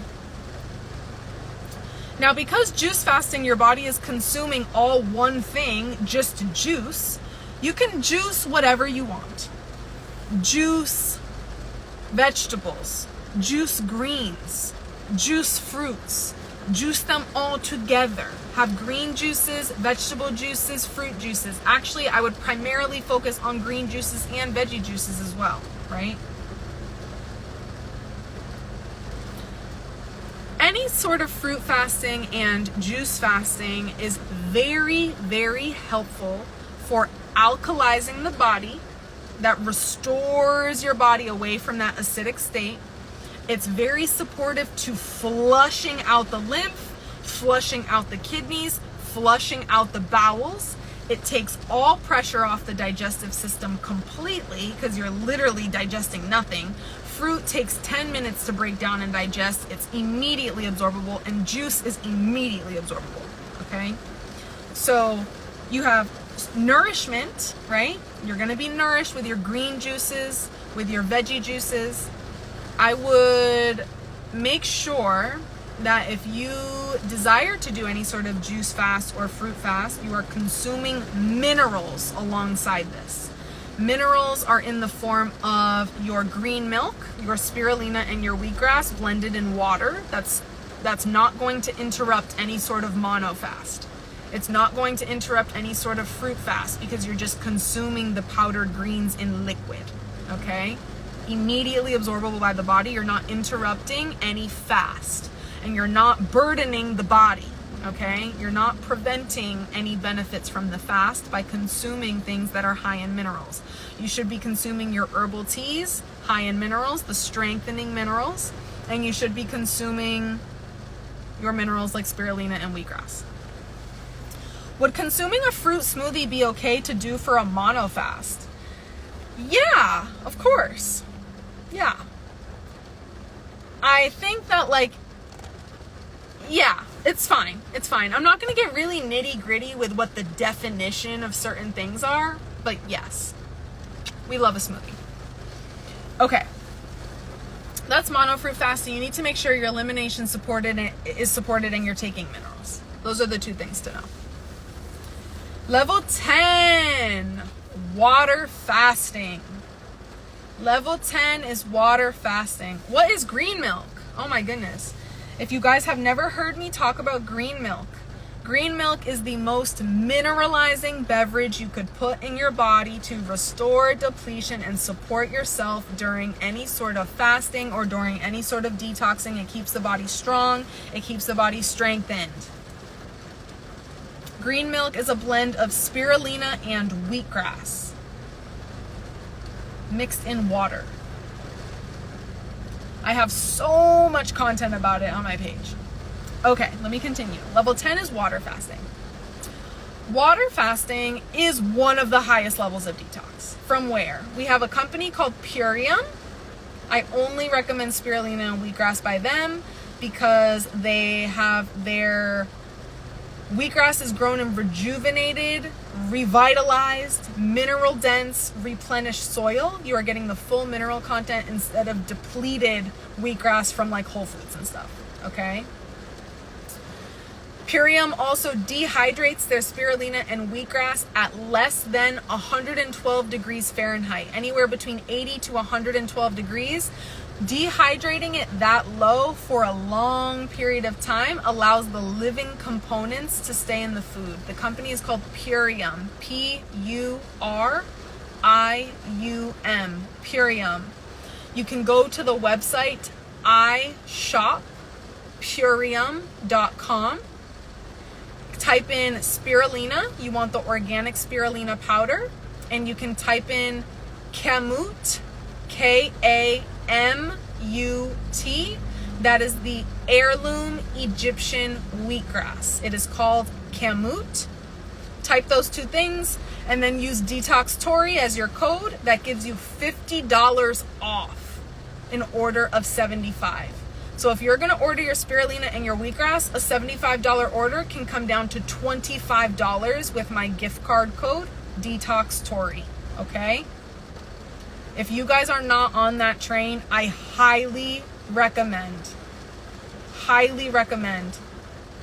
Okay. Let's continue. Level 10 is water fasting. Level 10, water fasting as the rain is pouring down on my car and bringing me such healing energy and healing vibes. Let me actually feel the rain for a second out here.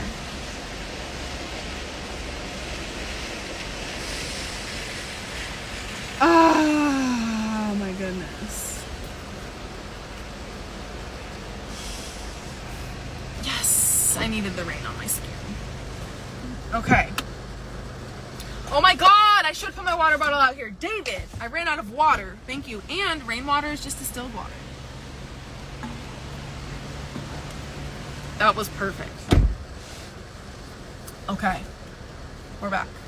Water bottle is outside. Level 10, water fasting. Water fasting is one of the highest levels of detox, okay? A lot of people come to me having bad experiences water fasting because they have not prepared their body. They tried to do a water fast after they ate Chick-fil-A yesterday, okay? I can't emphasize enough that water fasting is one of the highest levels of detox. It requires preparation. And when people desire to water fast, I usually tell them just do one day. Do 1 day of water fasting, see how you feel, and see if you can do or want to do a second day. Do not try to dive in and be so dogmatic and try to do a 7-day water fast right out the gate. Okay? That is not how to do it. You need to see how your body reacts to certain things and then adjust accordingly. If you do a water fast and you recognize that you feel nauseous, you need to support your elimination pathways more, and you should probably be doing an enema while you're water fasting.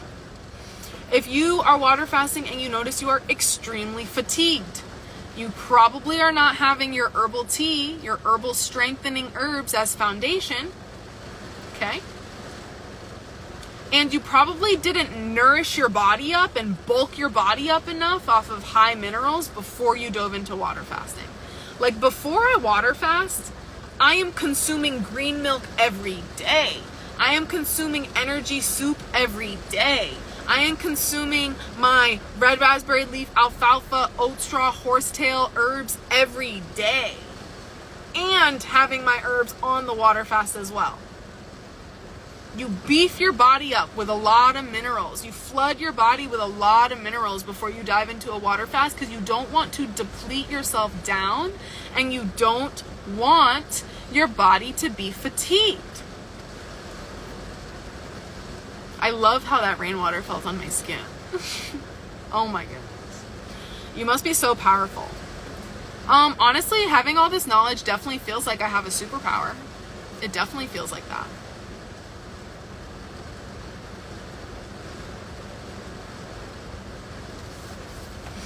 Okay, let's continue. We made it to level 10. Water fasting, I personally would recommend potentially adding lemon juice to your water, or water fasting on coconut water, or water fasting on like spring water. I would only water fast on distilled water if you know that your body has gotten plenty of minerals before and you're getting plenty of minerals during, okay? Just so we can avoid any depletion. That's why. It's not necessarily a problem or bad or scary, but like we're just getting the benefits of water fasting in the smartest way and most nourishing way possible, and it's usually by providing electrolytes and those minerals into the water. So doing a coconut water fast is actually bomb.com.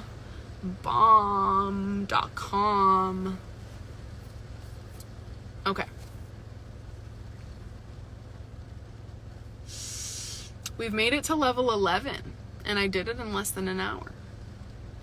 Coconut water. I should have done my 3 days on that. Honestly, yo, David, a coconut water fast literally feels like... It feels like you're on magic. It feels like you're on some type of magic. Best coconut waters to find. I live in Florida. So I have access to coconuts. I personally... Truly, to be honest in my heart and soul, Harmless Harvest and like Sprouts coconut water and Whole Foods coconut water, even the pink ones, I personally notice that I feel more dehydrated. There's something about those coconut waters that are not rejuvenating in the way that it feels with the fresh coconut. And it is what it is, you know? And if you're in Oklahoma, yeah, of course it's hard to find. It's also, let me also have an important note here. With water fasting, coconut water fasting, fruit fasting, grape fasting, you don't force it. You literally do not force it if you live in a region where these things are not usually abundant or available. If you live in a region, you are not meant to fast in a way that they fast in the tropics. You are not meant to do fruit fasting during cold weather. You are not meant to do extreme extended juice fasts in cold weather. You understand? You are not meant to be fruit fasting off of the fruit from Publix or the fruit from Whole Foods or the fruit from Walmart. Like, if you're gonna really be doing the thing and feel good, like, I'm not saying that you can't fruit fast off of fruit from those places, but to feel good when fruits are in abundance in your region, that's what you want to pay attention to.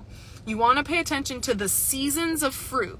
What season is it? What fruit is abundant in my area for this season? What fruit is readily available in my area for my season, right? This applies for someone that was born in a tropical country but now lives in the Midwest for 20 years. Yes, it does, right? I'm talking about eating according to your region. So just because you lived in a tropical country, yeah, of course. If you lived in a tropical country and born in a tropical country, you're probably Caribbean. Naturally, Caribbean people, we love our fruits and we thrive off of tropical fruits and stuff. But when we're living in a region where we don't have access to tropical fruits like that, it's not supportive to try to force it. That's what I'm saying. It's like, you just want to force it. That's all it is. Okay, let's keep going.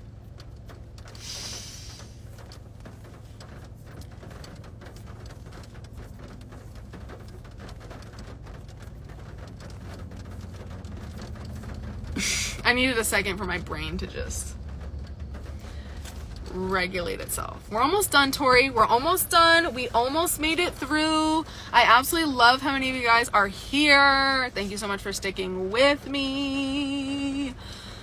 Okay. Rain sounds soothing. Honestly, yeah, let's give it 2 seconds. You're doing a good job. Thank you so much. I need that affirmation sometimes.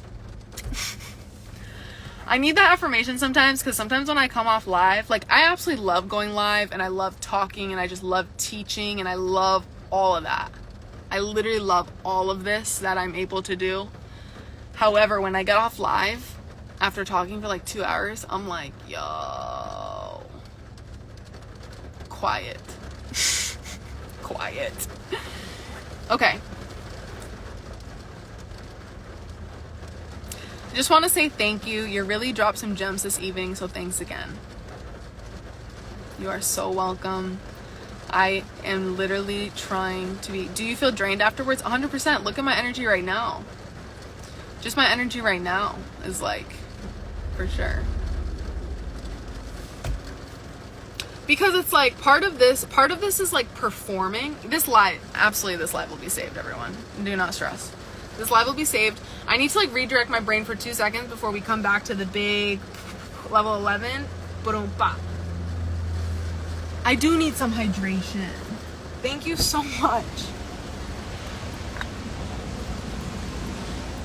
And I opened the door to my water bottle, fallen over. We love that.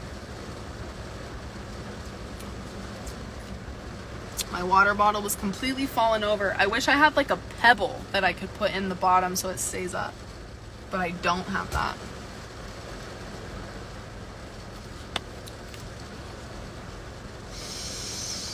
You are helping so many people. I try. I try with my heart and soul. I try. You guys don't even understand how many times I have been like, yo, what am I even doing, and why am I even doing this, and what even is this, and what is life? We all feel that. We literally all feel that.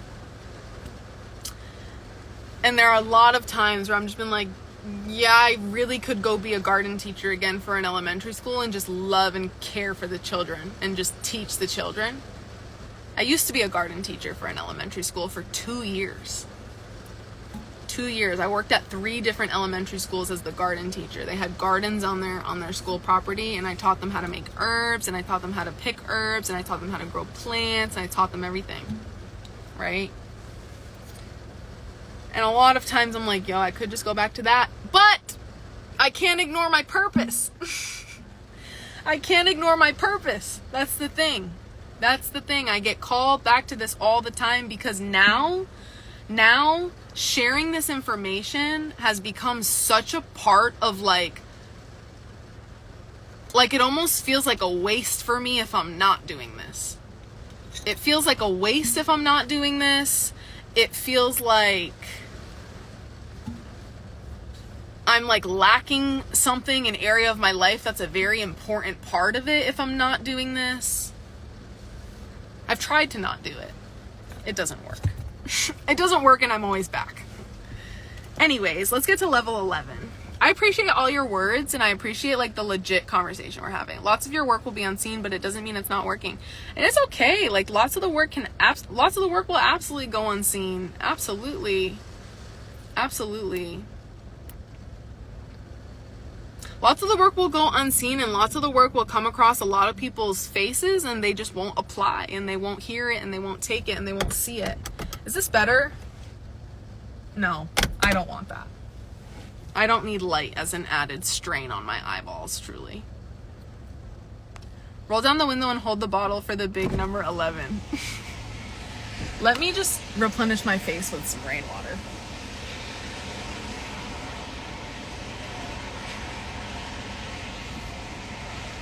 Okay, we're back. Oh, I'm applying this for sure. Honestly, Marie, with the amount of notes you've been taking and been dropping in the chat for all the people, the summaries and the gems that you've been snipping for all the people, I know you're applying, girl. Okay. Oh, that's true, David. Thank you. I mean, you won't see it, but it's helping people. You're right. I won't see it. I won't see it. I won't see a lot of you who are changing your lives. You know, I only see the people in my detox group. I only see the people who share with me. I only see the people who like post stories. You're right. There are a lot of people that I won't see at all who have stumbled across this knowledge and are actually doing it. And I love that. That's actually an amazing gem that I'm going to keep with me in my heart and in my mind. Thank you for that. Okay. We're at level 11.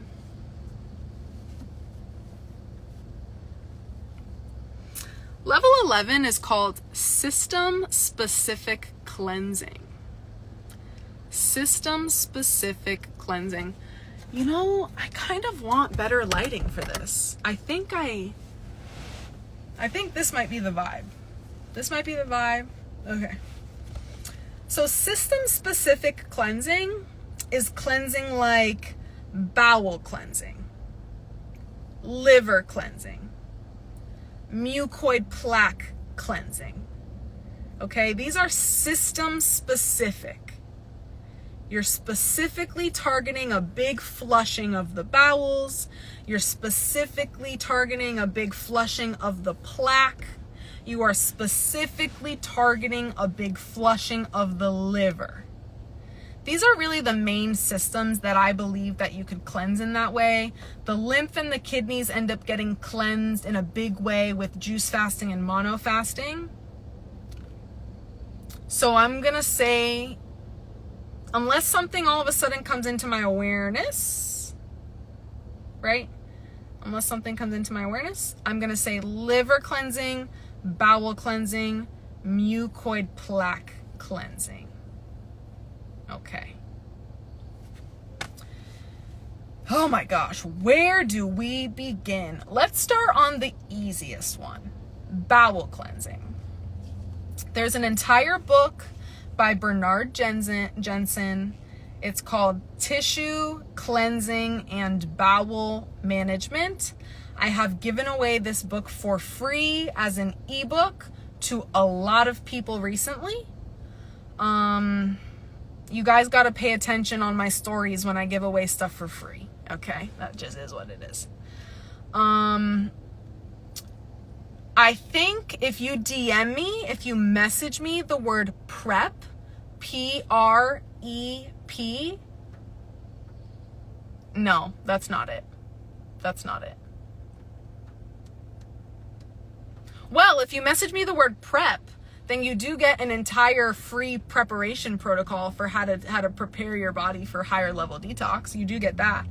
To get the book, if you message me the word list, it's list. If you message me the word list, I will send you the ultimate reading list for all books related to detoxification and healing and natural healing. I have compiled the list. I think there's 12 books there, and I give away the free ebook of Tissue Cleansing and Bowel Management by Bernard Jensen. If you message me the word list, you have to message me. So you have to go to my profile after, just remember it. Actually, I can pause right now. You guys can leave the live quickly, message me whatever you want, list or PrEP, whatever you want. You have to message me. So I'll pause for a second, come right back. I'll talk about nothing in the meantime.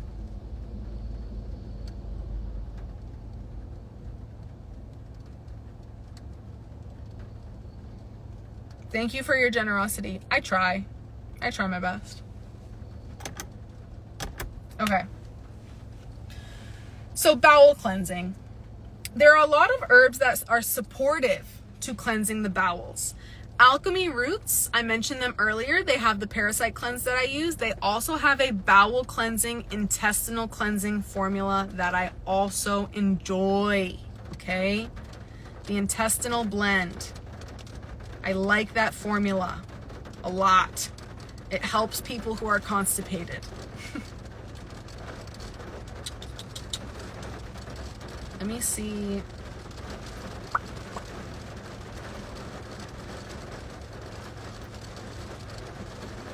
Starting an enema right now. Haha. Yes, for sure. Enemas also support bowel cleansing.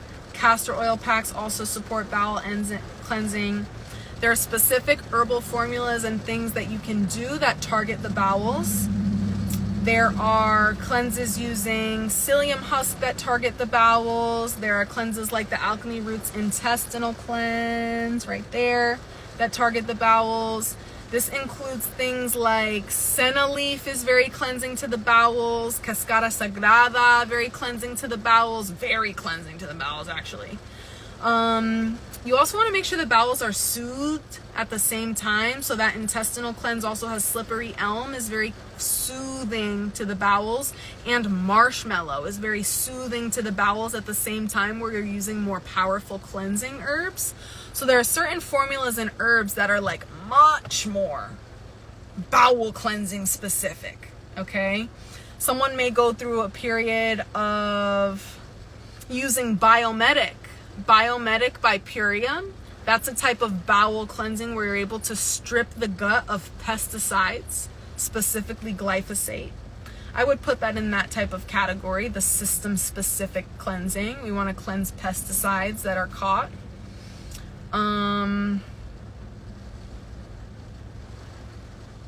Okay, next is liver cleansing.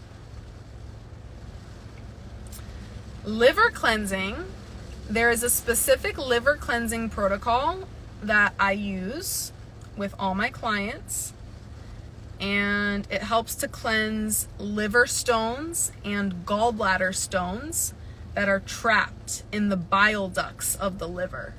So our liver has these certain channels where bile is a secretion, a fluid that helps the body break down fat. and they leave through the channels of the liver. So this bile helps to break down fat whenever someone consumes oil, which they shouldn't be, or when someone consumes avocados or nuts or seeds or any sort of fat. The liver produces bile and it gets secreted, okay? The reason why the gallbladder is relevant to this as well is because when the liver is producing bile, some of it also gets stored in the gallbladder when the body needs help at a time where it needs more bile, okay? So whenever you have a high-fat meal, the liver and the gallbladder are supportive to both secreting bile. Guys, as you can see, I am like, the exhaustion has set in. The exhaustion has set in. Maybe I'm just gonna sit in the dark. Let me sit in the dark and talk. So I don't have to look at the phone and I can just talk. Okay, great. This is so much better. This is so much better and less performative with all the lights. You don't have to see me. This is now gonna be a podcast that you're gonna listen to at the end. Okay, so the liver and the gallbladder have these channels of bile where the bile is going to leave out of, and stones can accumulate here if any bile gets hardened, or if the liver has accumulated toxins or accumulated waste or accumulated anything. It can start to form stones that get stuck in these channels of these organs, okay? Stones come out looking like, oh, I was thinking of bringing your attention to your battery. Oh my gosh, my car's been on this whole time. It literally has been on this whole time. I just shut off my car. Thank you so much for that. That's hilarious. Okay. So, with liver cleansing and kind of gallbladder cleansing, because you can see stones from both of these places, the body consumes a certain concoction of a beverage. It includes lemon juice or grapefruit juice, some sort of citrus juice, and olive oil and garlic. Like I said, I have done a live on this specific protocol before, and I use this specific protocol with all of my detox clients in the Healing Blueprint. If you desire to get my support through all 11 levels of detox, you can join me in the Healing Blueprint for $39 per month. I try to make everything as accessible as I can to you guys. Of course, that price point creates it at a group. It's a group structure, so you're not getting one-on-one from me, but if you desire to be in a more intimate container with me working more closely, where I learn your whole body, read your eyes, learn everything about you, then that's also an option. But if you just want generalized support through these 11 levels, the Healing Blueprint is my group detox community, and you can get the exact protocols for all of this. So the liver cleansing protocol is taken from Farida Sharon. She has a book called Herbs of Grace. You can find the liver cleansing protocol for purification, for purifying the liver in there. And that is a concoction of olive oil, citrus juice, and garlic. The reason why olive oil can be used during a liver cleanse but not eaten on a regular basis for healing is because when you're using it in a very short, focused period of time, it helps to actually stimulate the liver to open up these bile channels, and it allows the stones to be pushed through when the liver is now creating so much more bile in response to the olive oil, the higher dose of olive oil. There's a very intentional and focused reason why you would use olive oil for a liver cleansing protocol like that, because it forces the liver to open up the channels where those stones are sitting, open up the channels even more, and allow all the stones to rush out and flush through. That's the purpose of liver flushing. Your body may not have a good experience if you do not prepare in advance. The first time I did a liver flush, I was hallucinating. It felt like I was on drugs. I was seeing colors and stars and having visions, and I was vomiting all night long literally all night long the first time I did a liver flush the wrong way. And then I had a friend who also tried a liver flush, and she ended up getting crazy acne on her face as a result. That was not fun. That is why these are the highest levels of detoxification. When you do liver stones or liver cleansing, you need to be doing enemas. Because as you have the high dose olive oil while you're liver cleansing, you need the stones to actually leave the body. The liver dumps out into the bowels. If your bowels are not continuously being flushed during liver cleansing via enemas, the stones will not fully leave the body. So the stones come out, the liver dumps into the bowels, and they leave through an enema. They leave through the bowels. Oh, there's lightning now. That's nice. I love that. All right, that's liver cleansing. And then finally, mucoid plaque cleansing. Mucoid plaque cleansing is some wild stuff. Actually, let me see if I can find... This is an image. Image warning. Image warning, everyone. Image warning, image warning. Okay? Image warning. I'm going to show you what some stones look like. This is one of my clients who texted me. This is what it looks like when you flush stones on a liver cleanse. Okay? They're yellow in color. They can be kind of greenish in color, like golden in color. That's what those look like. Now, mucoid plaque cleansing is some wild stuff I cannot even explain to you. So I know some people who have cleansed mucoid plaque using a lot of psyllium husk. I've heard that before. I personally have used something called a Zen cleanse. It is utilizing extracted fruit enzymes. Okay, that's personally how I have done mucoid plaque cleansing. I am going to show you a picture. This is also a picture warning, okay? This is a photo warning of the mucoid plaque. If I have it, don't tell me I don't have it.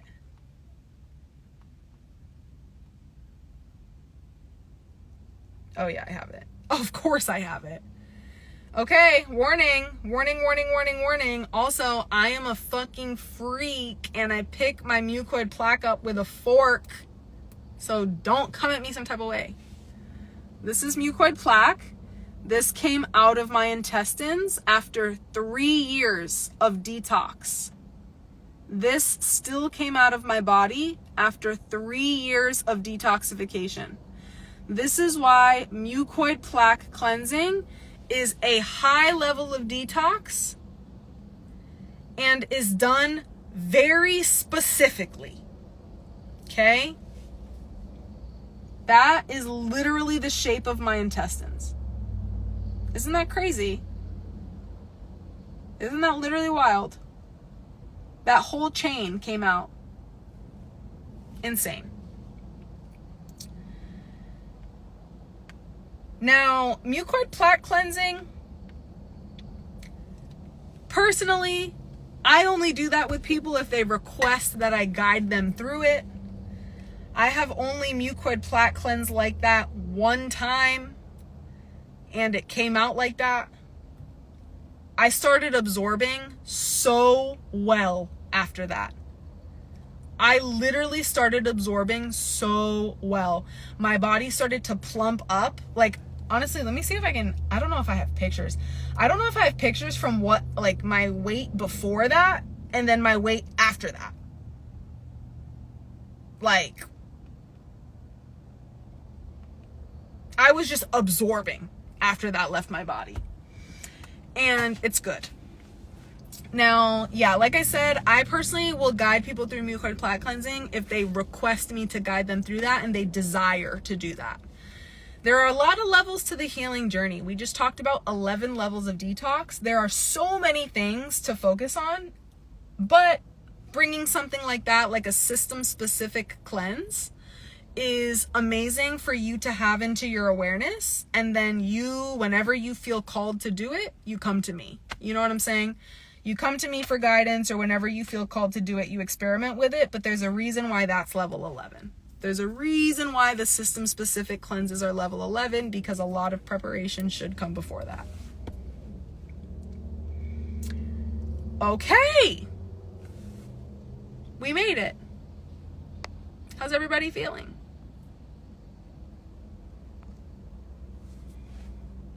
How's everybody feeling? We had a good turnout this entire time. We can't see you at all. Turn a light on, silly head. Yeah, Haley, I already talked about this with all the people. We already agreed. We already agreed with my energy level being extremely fatigued after 2 hours and 15 minutes on live. I could not sit here in this blaring light still talking. So everybody was okay with me being in the dark and people just listening, because this is hurting my eyeballs. So I will turn the light on to say goodbye. Truly, I think this is the best live I've ever done, maybe. I've done some really good lives. You did a good job. Thank you so much. I'm so glad you're feeling empowered. You are so very welcome. You are so, so welcome. And I hope that this brought some things into your awareness and the important way to prepare the body, follow these, you know, I said in the beginning, detoxification is very holistic. You're working on a lot of things at one time, right? All of the things that I posed to you today, you truly can apply them whenever you feel called to, but understand that there is a level of prep, right? This felt very magical for me to sit by the water and do this live. I feel very connected. I feel very connected with the rain doing this live. This was beautiful. I loved sitting in the rain. I loved sitting in the car. I loved looking at the water. I definitely ran out of water, but like, I'm gonna go replenish myself now. I hope you guys are looking forward to the journey. It is a journey. It is a journey, and it is overwhelming when I present to you a lot of these things like this, but like a live like this is really meant to like give you the wider picture of how everything looks. It's not necessarily meant to be like super focused on a specific part. I've done a lot of other lives that may target the specific parts much more in depth.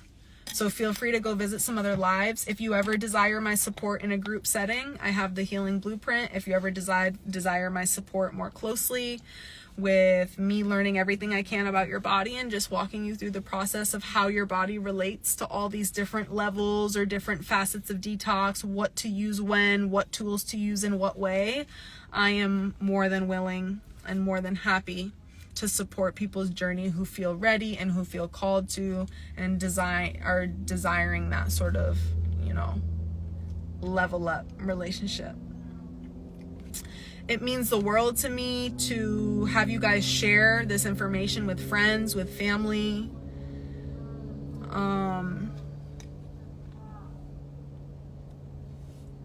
There's someone yelling outside my car and I kind of don't like that. So I just... Oh, the park is closed. People are yelling that the park is closed. The police are yelling that the park is closed. So this is officially goodbye.